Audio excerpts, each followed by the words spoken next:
داره خیلی میبه نبردن چیه همه فیتکی همه هم آفت بده چی گاب بخور به صاحب خدا گاب بکنه اما خسته کده عروس جان کوی باتستن سلام بر توی چی کنی؟ وای اون چی رو اتو کنه عروس جانی تو خبر تر بوده ها خیره انشالله خیره چجورم خیره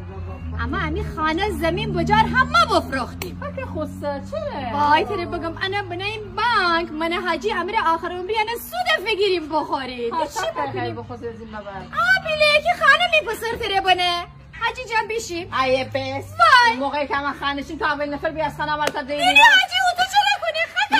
مهمی اصلا من میپر خانه 20 تا 30 تا گاو بکنم شما دو نفر که جای خود دارید وای طبیله همه شما بخورید چی بی‌حیایه بی‌حیا